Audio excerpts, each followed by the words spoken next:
Salut à tous et bienvenue une fois de plus sur ma chaîne YouTube L'Homme de la Neige. Alors, si tu es nouveau sur cette chaîne, n'hésite surtout pas à t'abonner, à liker et à activer la cloche de notification pour ne rien rater de mes prochaines vidéos.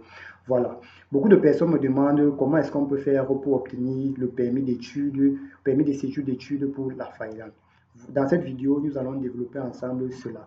Félicitations, vous avez été accepté dans une université en Finlande. Ça, c'est le message que vous allez recevoir dans votre boîte mail si vous avez été accepté dans une université en Finlande. Une fois donc que vous avez été accepté, vous allez donc recevoir donc cette mail. Dans ce mail, donc, on va vous décrire comment les étapes, comment faire pour payer donc vos frais de scolarité. Une fois que vous payez vos frais de scolarité, vous allez également encore recevoir dans votre mail donc, la facture qui prouve que vous avez payé votre scolarité. Vous faites donc, imprimer ces deux documents, la lettre d'acceptation venant de l'université et le reçu de paiement des frais de scolarité. Vous faites donc scanner cela.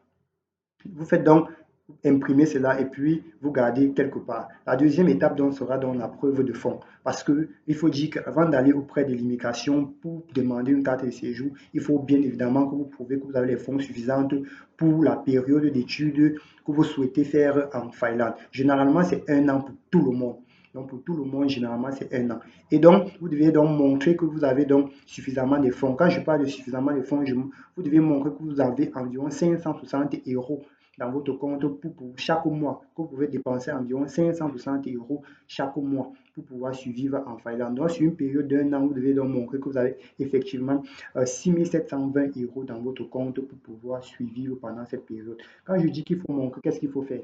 Il faut aller dans son compte bancaire qui est bien évidemment à son nom, tirer donc le listing des transactions, Ça, vous devez faire ça 1 jour, 2 jours avant de soumettre, maximum 2 jours avant de soumettre votre document donc, à l'immigration.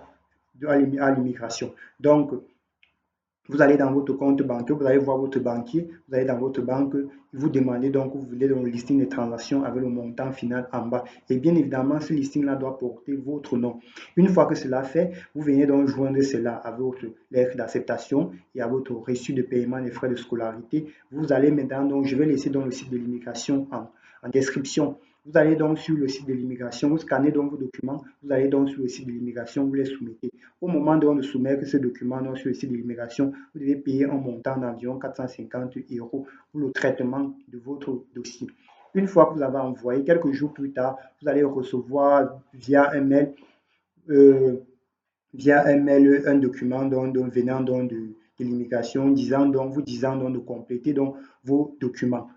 Une fois qu'ils ont vérifié cela, ils vont vérifier vos documents, ils vont vous demander donc de compléter vos documents. Qu'est-ce qu'ils vont vous demander? Ils vont vous demander votre identité, de vous identifier personnellement. Donc, ils vont vous demander votre passeport, ils vont vous demander un certificat de nationalité, ils vont vous demander un casier judiciaire, ils vont vous demander vos diplômes traduits bien évidemment en anglais pour les francophones et légalisés au ministère des Relations extérieures de votre pays. Une fois que cela est fait, vous pouvez encore scanner encore ces documents, vous renvoyez donc, vous les renvoyez ça en fait.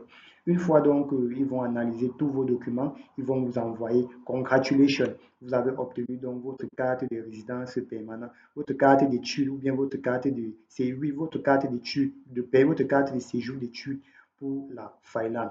Donc voilà donc les étapes qu'il faut donc pour obtenir donc son permis d'études en Finlande. Donc, une fois que cela est fait, et je viens encore une fois de plus vous dire qu'il existe plusieurs méthodes pour pouvoir donc obtenir donc les preuves de fonds.